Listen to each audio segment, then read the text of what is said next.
The theory of national subjugation is wrong, and the theory of quick victory is likewise wrong. 26. In our comparative study of the enemy and ourselves with respect to the basic contradictory characteristics, such as relative strength, relative size, progress or reaction, and the relative extent of support, we have already refuted the theory of national subjugation, and we have explained why compromise is unlikely and why political progress is possible.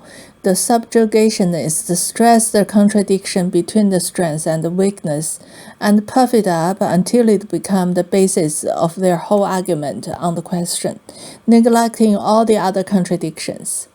Their preoccupation with the contrast in strength shows their one-sidedness, and their exaggeration of this one side of the matter into the whole shows their subjectivism. Thus, if one looks at the matter as a whole, it will be seen that they have no ground to stand on and are wrong.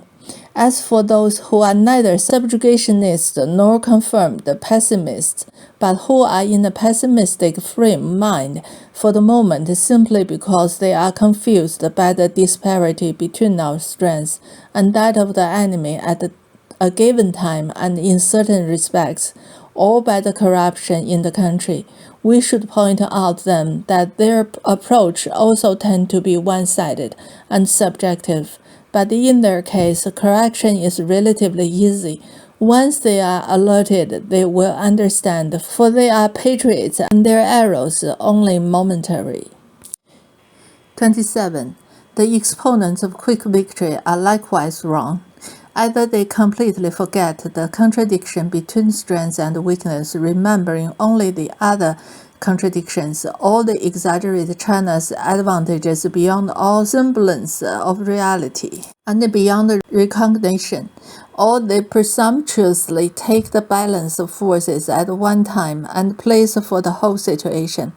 And in the old saying, a leaf before the eye shuts out Mount Tai. In a word, they lack the courage to admit that the enemy is strong while we are weak. They often deny this point and consequently deny one aspect of the truth. Nor do they have the courage to admit the limitations of our advantages, and thus they deny another aspect of the truth. The result is that they make mistakes, big and small, and here again it is subjectivism and one-sidedness that are doing the mischief. These friends have their hearts in their right place, and they too are patriots. But while the gentlemen aspirations are indeed, their views are wrong. And to act according to them would certainly be to run into a brick wall. For if a principle does not conform to reality, action cannot attain its objective. And to act notwithstanding would mean the army's defeat and the nation's subjugation, so that the result would be the same as with the defeatist. Hence this theory of quick victory would not do either. 28. Do we deny the danger of national subjugation? No, we don't. We recognize that China faces two possible prospects, liberation or subjugation, and that the two are in violent conflict. Our task is to achieve liberation and to avert subjugation. The conditions for liberation are China's progress, which is basic, the enemy's difficulties, and the international support.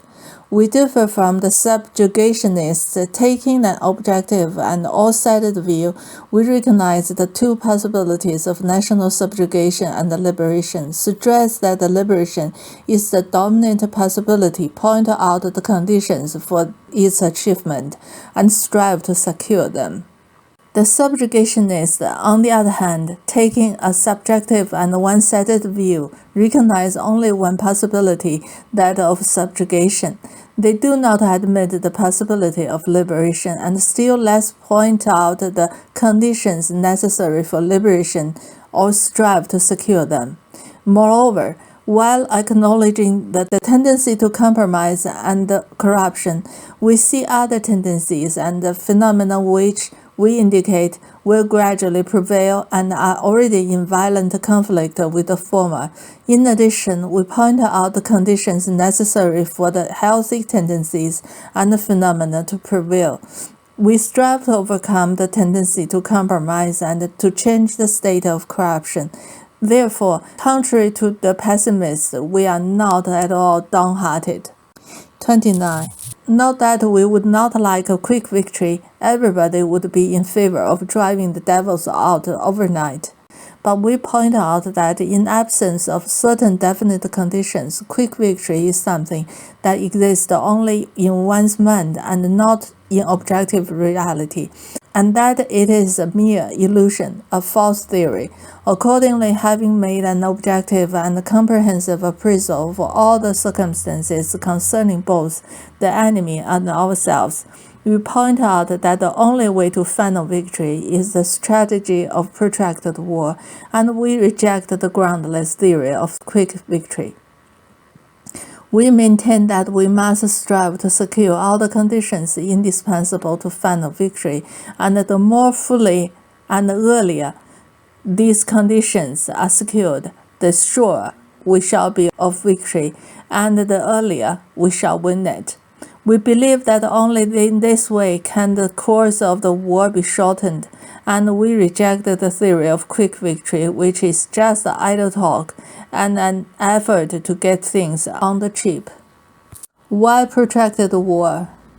Let us now examine the problem of protracted war. A correct answer to the question why a protracted war can be arrived at only the basis of all the fundamental contrast between China and Japan. For instance, if we say merely that the enemy is strong imperialist power while we are a weak semi-colonial and semi-feudal country, we are in danger of falling into the theory of national subjugation, for neither in theory nor in practice can a struggle become protracted by simply pitting the weak against the strong, nor can it become protracted by simply pitting the big against the small, the progressive against the reaction, or abundant support against the meager support.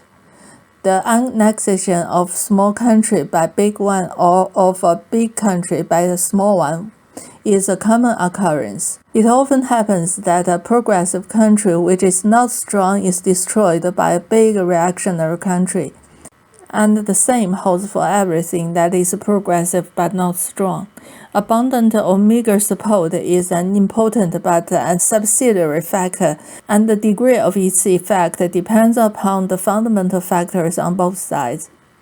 Therefore, when we say that the war of resistance against Japan is a protracted war, our conclusion is derived from the interrelations of all the factors at work on both sides. The enemy is strong and we are weak, and the danger of subjugation is there. But in other respects, the enemy has shortcomings, and we have advantages. The enemy's advantages can be reduced and his shortcoming aggravated by our effort. On the other hand, our advantages can be enhanced and our shortcoming remedied by our effort. Hence, we can win final victory and avert subjugation, while the enemy would ultimately be defeated and will be unable to avert the collapse of his whole imperialist system. 31. Since the enemy has advantages only in one respect but shortcomings in all others, and we have shortcomings in only one respect but advantages in all others, why has this produced not a balance, but on the contrary, a superior position for him and an inferior position for us at the present time?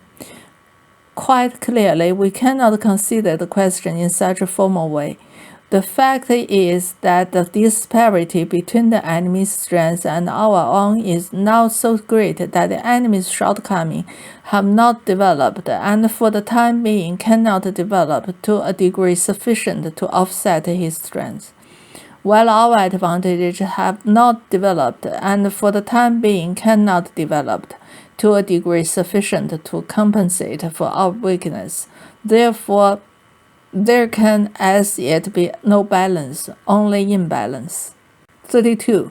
Although our effort in persevering in war of resistance and the united front have somewhat changed the enemy's strength and superiority as against our weakness and inferiority, there has as yet been no basic change. Hence, during the certain stage of war, to a certain degree, the enemy will be victorious, and we shall suffer defeat. But why is it that in this stage, the enemy's victories and our defeat are definitely restricted in degree and cannot be transcended by complete victory or complete defeat? The reason is that, first, from the very beginning, the enemy's strength and our weakness have been relative and not absolute, and that, second, our effort in preserving in the war of resistance and in the united front have further accentuated this relativeness. In comparison with the original situation, the enemy is still strong, but unfavorable factors have reduced his strength, although not yet to a degree sufficient to destroy his superiority, and similarly we are still weak. But favorable factors have compensated for our weakness, although not yet to a degree sufficient to transform our inferiority. Thus, it turns out that the enemy is relatively strong and we are relatively weak, that the enemy is in a relatively superior and we are in a relatively inferior position. On both sides, strength and weakness, superiority and inferiority have never been absolute, and besides, our effort in persevering in resistance to Japan and in the united front during the war have brought about further changes in the original balance of forces between us and the enemy. Therefore, in this stage, the enemy's victory and our defeat are definitely restricted in degree, and hence the war becomes protracted. 33. But circumstances are continually changing. In the course of the war, provided we employ correct military and political tactics, make no mistakes of principle, and exert our best effort, the enemy's disadvantages and China's advantages will both grow as the war is drawn out. We see the inevitable result that there will be a continual change in the difference in comparative strength and hence in the relative position of the two sides. When the new stage is reached, a great change will take place in the balance of force, resulting in the enemy's defeat and our victory. 34. At present, the enemy can still manage to exploit his strength, and our war of resistance have not yet fundamentally weakened him. The insufficiency in his manpower and material resources is not yet such as to prevent his offensive. On the contrary, they can still sustain his offensive to a certain extent. The reactionary and barbarous nature of his war, a factor which intensifies both class antagonism within Japan and the resistance of Chinese nation, have not yet brought about a situation which radically impedes his advance. The enemy's international isolation increasing, but is not yet complete. In many countries, which have indicated they will help us, the capitalists dealing in munitions and war materials and bent solely on profit are still furnishing Japan with large quantities of war supplies, and their government are still reluctant to join the Soviet Union in practical sanctions against Japan. From all this, it follows that our war of resistance cannot be won quickly and can only be a protracted war. As for China, although there has been some improvement with regard to her weakness in the military, economic, political, and cultural spheres in the 10 months of resistance, it is still a long way from what is required to prevent the enemy's offensive and prepare our counteroffensive. Moreover, quantitatively speaking, we have had to sustain certain losses. Although all the factors favorable to us have a positive effect, it will not be sufficient to halt the enemy's offensive and to prepare for our counteroffensive unless we make an immense effort. Neither the abolition of corruption and the acceleration of progress at home, nor the curbing of the pro-Japanese forces and the expansion of the anti-Japanese forces abroad are yet accomplished facts. From all this follows that our war cannot be won quickly, but can only be a protracted war. The three stages of the protracted war. 35. Since the Sino-Japanese War is a protracted one and the final victory will belong to China, it can reasonably be assumed that this protracted war will pass through 3 stages. The first stage covers the period of the enemy's strategic offensive and our strategic defensive. The second stage will be the period of the enemy's strategic consolidation and our preparation for the counteroffensive. The third stage will be the period of our strategic counteroffensive and the enemy's strategic retreat. It is impossible to predict the concrete situation in the 3 stages, but certain main trends in the war may be pointed out in the light of the present conditions. The objective course of the events will be exceedingly rich and varied, with many twists and turns, and nobody can cast a horoscope for the Sino-Japanese War. Nevertheless, it is necessary for the strategic direction of the war to make a rough sketch of its trends. Although our sketch may not be in full accord with the subsequent facts and will be amended by them, it is still necessary to make it in order to give firm and purposeful strategic direction to the protracted war. 36. The first stage has not yet ended. The enemy's design is to occupy Canton, Wuhan, and Lanzhou and link up these 3 points.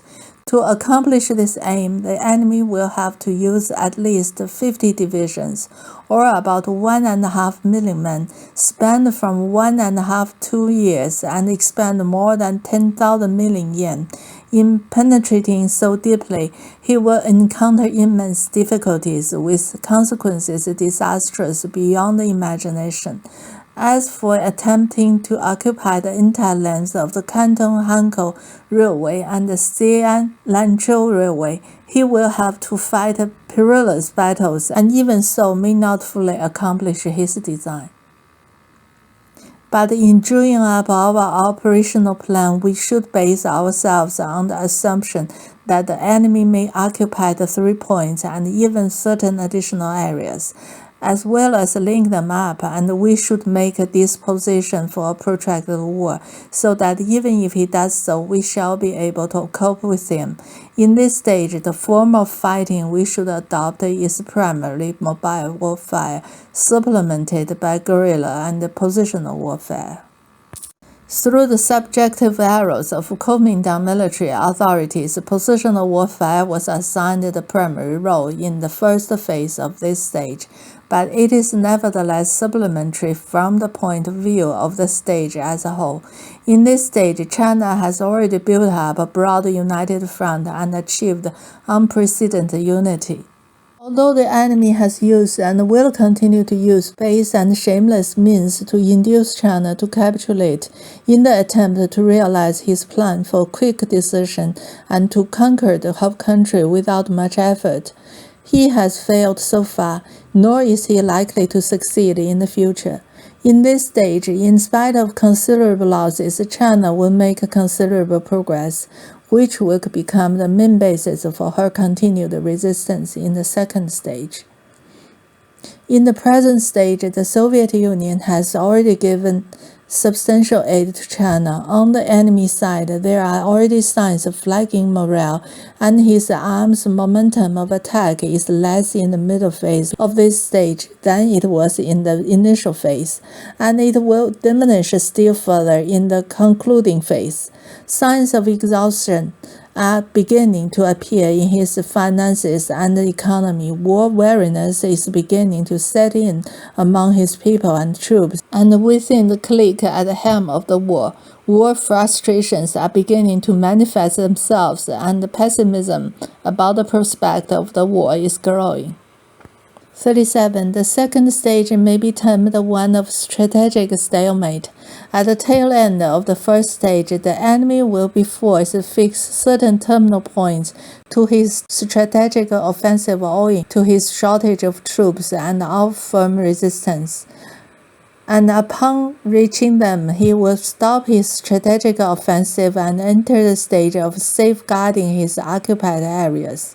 In the second stage, the enemy will attempt to safeguard the occupied areas and to make them his own by the fraudulent method of setting up a puppet government while plundering the Chinese people to the limit.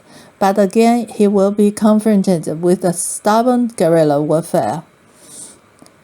Taking advantage of the fact that the enemy's rear is unguarded, our guerrilla warfare will develop extensively in the first stage, and many base areas will be established, seriously threatening the enemy's consolidation of the occupied areas. And so in the second stage, there will be widespread fighting. In the stage, our form of fighting will be primarily guerrilla warfare, supplemented by mobile warfare. China will still retain a large regular army, but he will find it difficult to launch the strategic counteroffensive immediately because, on the one hand, the enemy will adopt a strategically defensive position in the big cities and along the main lines of communication under his occupation, and on the other hand, China will not yet be adequately equipped technically. Except for the troops engaged in frontal defense against the enemy, our forces will be switched in large numbers to the enemy's rear in comparatively dispersed dispositions, and based themselves on all the areas not actually occupied by the enemy, but coordinating with the people's local armed forces. They will launch extensive, fierce guerrilla warfare against the enemy-occupied areas, keeping the enemy on the move as far as possible in order to destroy him in mobile warfare, as is now being done in Shanxi province. The fighting in the second stage will be ruthless, and the country will suffer serious devastation. But the guerrilla warfare will be successful, and if it is well conducted, the enemy may be able to retain only about 1/3 of his occupied territory, with the remaining 2/3 in our hands, and this will constitute a great defeat for the enemy and a great victory for China. By then, the enemy-occupied territory as a whole will fall into 3 categories. First, the enemy base areas. Second, our base areas for guerrilla warfare. And third, the guerrilla areas contested by both sides. The duration of this stage will depend on the degree of change in the balance of forces between us and the enemy, and on the changes in the international situation. Generally speaking, we should be prepared to see this stage last a comparatively long time and to weather its hardships. It will be a very painful period for China. The 2 big problems will be economic difficulties and the disruptive activities of the traitors. The enemy will go all out to wreck China's united front, and the traitor organizations in all the occupied areas will merge into so-called unified government. Owing to the loss of big cities and the hardships of war, vacillating elements within our ranks will clamor for compromise, and pessimism will grow to a serious extent. Our tasks will then be to mobilize the whole people to unite as one man and carry on the war with unflinching perseverance, to broaden and consolidate the united front, sweep away all pessimism and ideas of compromise, promote the will to hard struggle and apply new wartime policies, and so to weather the hardships. In the second stage, we will have to call upon the whole country resolutely to maintain a united government. We will have to oppose splits and systematically improve fighting techniques, reform the armed forces, mobilize the entire people, and prepare for the counteroffensive. The international situation will become still more unfavorable to Japan, and the main international forces will incline toward giving more help to China.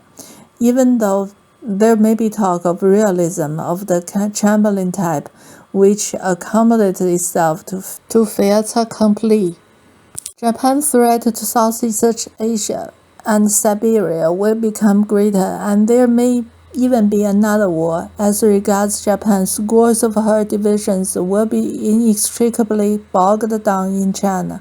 Widespread guerrilla warfare and the people's anti-Japanese movement will wear down this big Japanese force, greatly reducing it and also disintegrating its morale by stimulating the growth of homesickness, war weariness, and even anti-war sentiment. Though it would be wrong to say that Japan will achieve no result at all in her plunder of China, yet being short of capital and harassed by guerrilla warfare, he cannot possibly achieve a rapid and substantial result. This second stage will be the transitional stage of the entire war. It will be the most trying period, but also the pivotal one. Whether China becomes an independent country or is reduced to a colony will be determined not by the retention or loss of the big cities in the first stage, but by the extent to which the whole nation exerts itself in the second. If we can persevere in the war of resistance, in the united front, and in the protracted war, China will, in that stage, gain the power to change from weakness to strength. It will be the second act in the three-act drama of China's war of resistance. And through the effort of the entire cast, it will become possible to perform a most brilliant last act. 38. The third stage will be the stage of the counteroffensive to recover our lost territories. This recovery will depend mainly upon the strength which China has built up in the preceding stage, and which will continue to grow in the third stage. But China's strength alone will not be sufficient, and we shall also have to rely on the support of international forces and on the changes that will take place inside Japan. Or otherwise we shall not be able to win. This adds to China's tasks in the international propaganda and diplomacy. In the third stage, our war will no longer be one of strategic defensive, but will turn into a strategic counteroffensive, manifesting itself in strategic offensive. And it will no longer be fought on strategically interior lines, but will shift gradually to strategically exterior lines. Not until we fight our way to the Yalu River can this war be considered over. The third stage will be the last, the protracted war, and when we talk of persevering in the war to the end, we mean going all the way through this stage. Our primary form of fighting will still be mobile warfare, but the position warfare will rise to importance. While positional defense cannot be regarded as important in the first stage because of the prevailing circumstances, positional attack will become quite important in the third stage because of the changed conditions and the requirements of the task. In the third stage, guerrilla warfare will again provide strategic support by supplementing mobile and positional warfare, but it will not be the primary form as in the second stage. 39. It is thus obvious that the war is protracted and consequently ruthless in nature. The enemy will not be able to gobble up the whole of China, but will be able to occupy many places for considerable time. China will not be able to oust the Japanese quickly, but the greater part of her territory will remain in her hands. Ultimately, the enemy will lose and we will win, but we shall have a hard stretch of road to travel. 40. The Chinese people will become tempered in the course of this long and ruthless war. The political parties taking part in the war will also be steeled and tested. The united front must be persevered in. Only by persevering in the united front can we persevere in the war, and only by persevering in the united front and in the war can we win final victory. Only thus can all difficulties be overcome. After traveling the hard stretch of road, we shall reach the highway to victory. This is the natural logic of the war. 41. In the three stages, the changes in relative strength will proceed along the following lines. In the first stage, the enemy is superior and we are inferior in strength. With regard to our inferior, we must reckon on changes of two different kinds from the eve of the war of resistance to the end of this stage. The first kind is a change for the worse. China's original inferiority will be aggravated by war losses, namely decrease in territory, population, economic strength, military strength, and cultural institutions. Toward the end of the first stage, the decrease will probably be considerable, especially on the economic side. This point will be exploited by many people as a basis for their theories of national subjugation and of compromise. But the second kind of change, the change for the better, must also be noted. It includes the experience gained in the war, the progress made by the armed forces, the political progress, the mobilization of the people, the development of culture in a new direction, the emergence of guerrilla warfare, the increase in international support, etc. What is on the downgrade in the first stage is the old quantity and the old quality, the manifestation being mainly quantitative. What is on the upper grade is the new quantity and the new quality, the manifestation being mainly qualitative. It is the second kind of change that provides a basis for our ability to fight a protracted war and win final victory. 42. In the first stage, changes of two kinds are also occurring in the enemy side. The first kind is a change for the worse and manifests itself in hundreds of thousands of casualties, the drain on arms and ammunition, deterioration of troop morale, popular discontent at home, shrinkage of trade, the expenditure of over 10,000 million yen, condemnation by world opinion, etc. This trend also provides a basis for our ability to fight a protracted war and win final victory. But we must likewise reckon with the second kind of change on the enemy side, a change for the better. That is his expansion in territory, population, and resources. This too is a basis for the protracted nature of our war of resistance and the impossibility of quick victory. But at the same time, certain people will use it as basis for their theories of national subjugation and of compromise. However, we must take into account the transitory and partial character of this change for the better on the enemy side. Japan is an imperialist power heading for collapse, and her occupation of China territory is temporary. The vigorous growth of guerrilla warfare in China will restrict her actual occupation to narrow zones. Moreover, her occupation of Chinese territory has created and intensified the contradictions between Japan and other foreign countries. Besides, generally speaking, such occupation involves a considerable period. Japan will make capital outlays without drawing any profits, as is shown by the experience in the three northeastern provinces, all of which again gives us a basis for demolishing the theories of national subjugation and of compromise, and for establishing the theories of protracted war and of final victory. 43. In the second stage, the above changes on both sides will continue to develop. While the situation cannot be predicted in detail, on the whole, Japan will continue on the downgrade and China on the upgrade. For example, Japan's military and final resources will be seriously drained by China's guerrilla warfare. Popular discontent will grow in Japan. The morale of her troops will deteriorate further, and she will become more isolated internationally.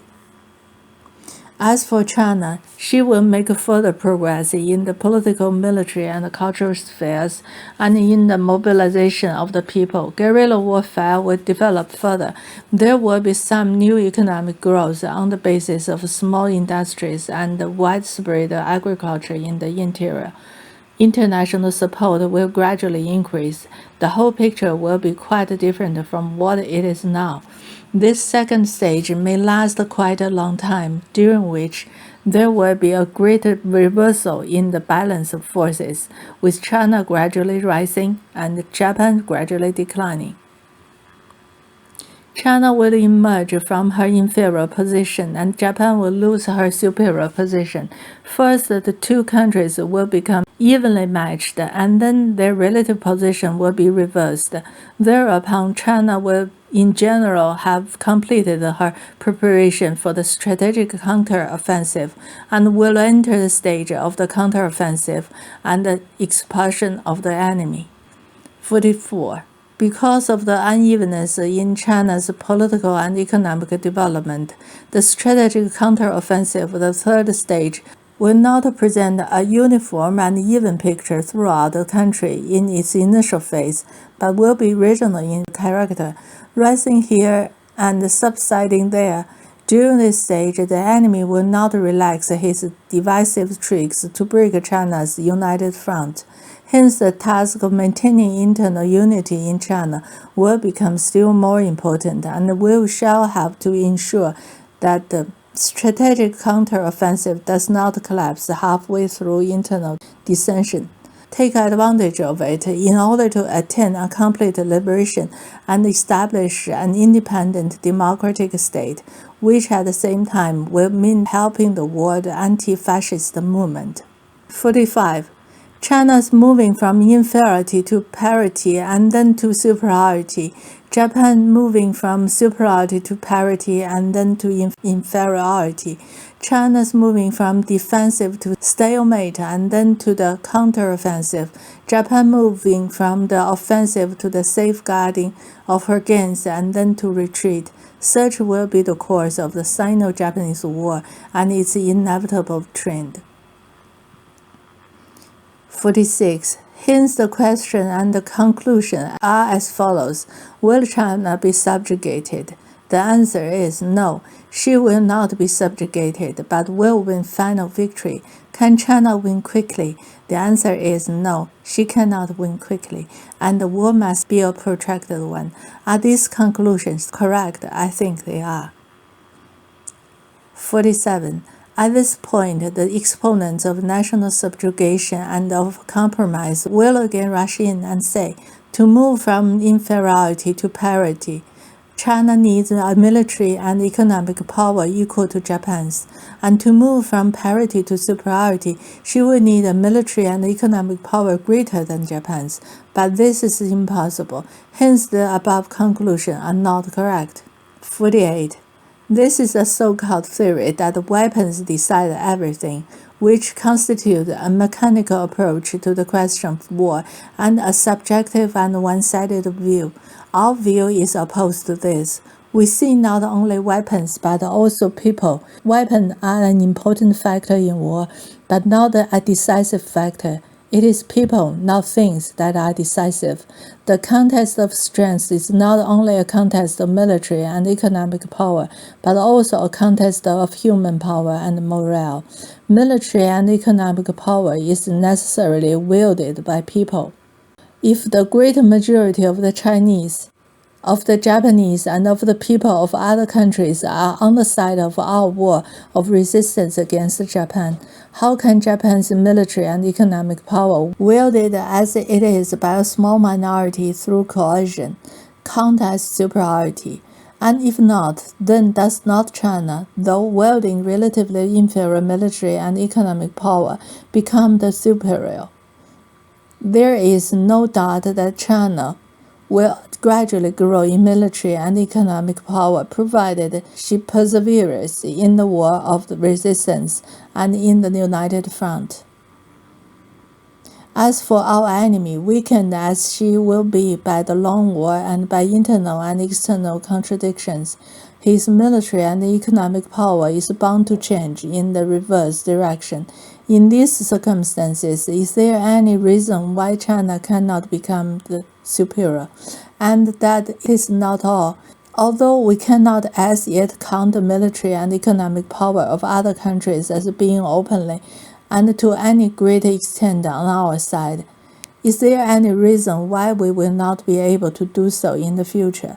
If Japan's enemy is not just China, if in future one or more other countries make open use of their considerable military and economic power defensively or offensively against Japan and openly help us, then will not our superiority be still greater? Japan is a small country. Her war is reactionary and barbarous, and she will become more and more isolated internationally. China is a large country. Her war is progressive and just, and she will enjoy more and more support internationally. Is there any reason why the long-term development of these factors should not definitely change the relative position between the enemy and ourselves?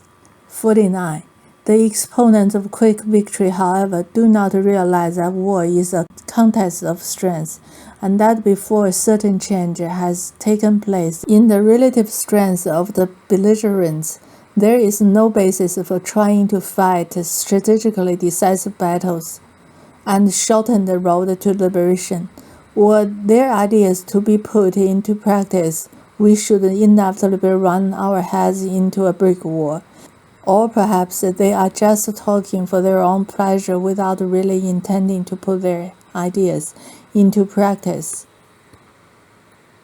In the end, Mr. Reality will come and pour a bucket of cold water over these chatters, showing them as mere windbags who want to get things on the cheap, to have gains without pains. We have had this kind of idle chatter before, and we have it now, though not very much so far. But there may be more as the war develops into the stage of stalemate and then of counteroffensive. But in the meantime, if China's losses in the first stage are fairly heavy and the second stage drags on very long, the theories of national subjugation and of compromise will gain great currency. Therefore, our fire should be directed mainly against them and only secondarily against the idle chatter about quick victory. 50. The war will be protracted is certain, but nobody can predict exactly how many months or years it would last, as this depends entirely upon the degree of the change in balance of forces. All those who wish to shorten the war have no alternative but to work hard to increase our own strength and reduce that of the enemy. Specifically, the only way is to strive to win more battles and wear down the enemy's forces, develop guerrilla warfare to reduce enemy-occupied territory to a minimum, consolidate and expand the united front to rally the forces of the whole nation, build up new armies and develop new war industries, promote political, economic, and cultural progress, mobilize the workers, peasants, businessmen, intellectuals, and other sections of the people, disintegrate the enemy forces, and win over the soldiers, carry on the international propaganda to secure foreign support, and to win the support of the Japanese people and other oppressed peoples. Only by doing all this can we reduce the duration of the war. There is no magic shortcut.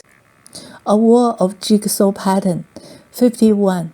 We can say with certainty that the protracted war of resistance against Japan will write a splendid page unique in the war history of mankind.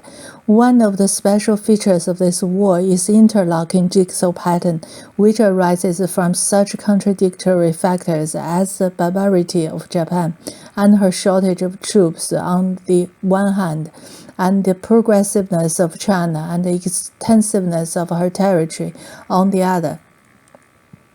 There have been other wars of jigsaw pattern in history, the 3 years civil war in Russia after the October Revolution being a case in point.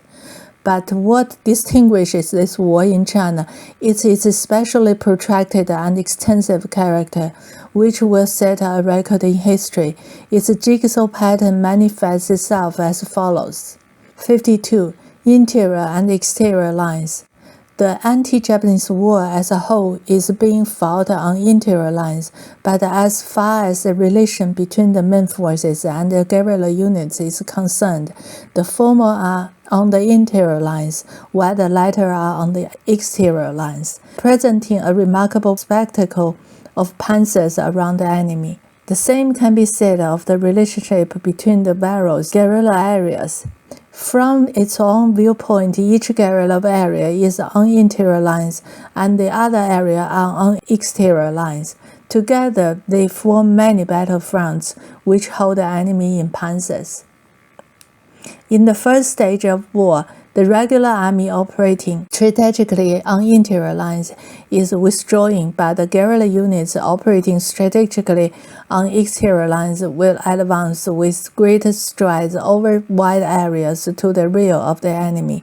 They will advance even more fiercely in the second stage, thereby presenting a remarkable picture of both withdrawal and advance. 53. Possession and non-possession of a real area.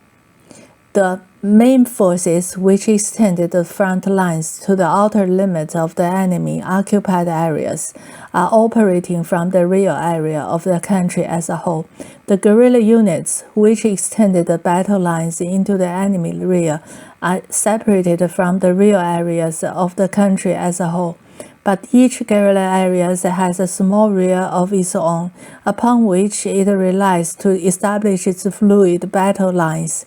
The case is different with the guerrilla detachments, which are dispatched by a guerrilla area for short-term operation in the rear of the enemy in the same area. Such detachments have no rear, nor do they have a battle line. Operating without a real area is a special feature of Revolutionary War in the new era. Wherever a vast territory, a progressive people, and an advanced political party and army are to be found, there is nothing to fear but much to gain from it, and far from having doubts about it, we should promote it. 54. Encirclement and counter-encirclement. Taking the war as a whole, there is no doubt that we are strategically encircled by the enemy because he is on the strategic offensive and operating on exterior lines, while we are on the strategic defensive and operating on interior lines. This is the first form of enemy encirclement. We, on our part, can encircle one or more of the enemy columns advancing on us along separate routes, because we apply the policy of fighting campaigns and battles from tactically exterior lines by using numerically preponderant forces against these enemy's columns advancing on us from strategically exterior lines. This is the first form of our counter-encirclement of the enemy. Next, if we consider the guerrilla-based areas in the enemy's rear, each area taken singly is surrounded by the enemy on all sides, like the Wutai Mountains, or on three sides, like the northwest Shanxi area. This is the second form of enemy encirclement. However, if one considers all the guerrilla-based areas together, and in their relation to the positions of the regular forces, one can see that we in turn surround a great many enemy forces. In Shanxi province, for instance, we have surrounded the Datong-Puchou Railway on three sides, the east and west flanks and the southern end, and the city of Taiyuan on all sides. And there are many similar instances in Hebei and Shantung provinces. This is the second form of our counter-encirclement of the enemy. Thus, there are two forms of encirclement by the enemy forces and two forms of encirclement by our own, rather like a game of Weiqi. Campaigns and battle fought by two sides resemble the capturing of each other's pieces, and the establishment of enemy stronghold, such as Taiyuan, and our guerrilla-based areas, such as Wutai Mountain, resembles moves to dominate space on the board. If the game of Weiqi is extended to include the word, there is yet a third form of the encirclement as between us and the enemy, namely the interrelation between the front of aggression and the front of peace. The enemy encircles China, the Soviet Union, France, and Czechoslovakia with its front of aggression, while we counter-encircle Germany, Japan, and Italy with our front of peace. But our encirclement, like the hand of Buddha, will turn into the mount of five elements lying athwart the universe, and the modern Sun Wukongs, the fascist aggressors, will finally be buried underneath it, never to rise again. Therefore, if on the international plane we can create an anti-Japanese front in the Pacific region with China as one strategic unit with Soviet Union and other countries which may join it as other strategic units, and with Japanese people movement as still another strategic unit, and thus form a gigantic net from which the fascist Sun Wukong can find no escape, then that will be our enemy's day of doom. Indeed, the day when this gigantic net is formed will undoubtedly be the day of the complete overthrow of Japanese imperialism. We are not jesting. This is the inevitable trend of the war. 55. Big areas and little areas. There is a possibility that the enemy will occupy the greater part of China territory south of the Great Wall, and only the smaller part will be kept intact. That is one aspect of the situation. But within this greater part, which does not include the three northeastern provinces, the enemy can actually hold only the big cities, the main lines of communication, and some of the plains, which may rank first in importance but will probably constitute only the smaller part of the occupied territory in size and population, while the greater part will be taken up by the guerrilla areas that will grow up everywhere. That is another aspect of the situation. If we go beyond the provinces south of the Great Wall and include Mongolia, Xinjiang, Qinghai, and Tibet, then the unoccupied area will constitute the greater part of China's territory, and the enemy-occupied area will become the smaller part, even with the three northeastern provinces. That is yet another aspect of the situation.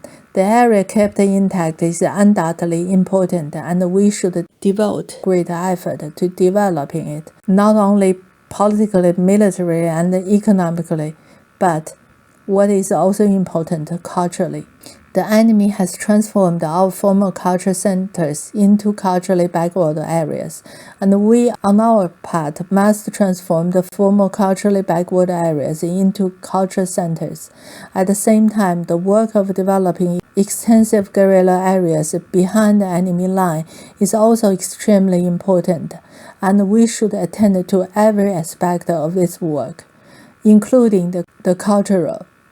All in all, big pieces of China's territory, namely the rural areas, will be transformed into regions of progress and light, while the small pieces, namely the enemy-occupied areas and especially the big cities, will temporarily become regions of backwardness and darkness. 56. Thus it can be seen, the protracted and far-flung war of resistance against Japan is a war of jigsaw pattern militarily, politically, economically, and culturally. It is a marvelous spectacle in the annals of war. A heroic undertaking by the Chinese nation, a magnificent and earth-shaking feat. This war will not only affect China and Japan, strongly impelling both to advance, but will also affect the whole world, impelling all nations, especially the oppressed nations, such as India, to march forward. Every Chinese should consciously throw himself in this war of a jigsaw pattern, for this is a form of the war by which the Chinese nation is liberating itself, the special form of war of liberation waged by a big semi-colonial country in the 1930s and the 1940s.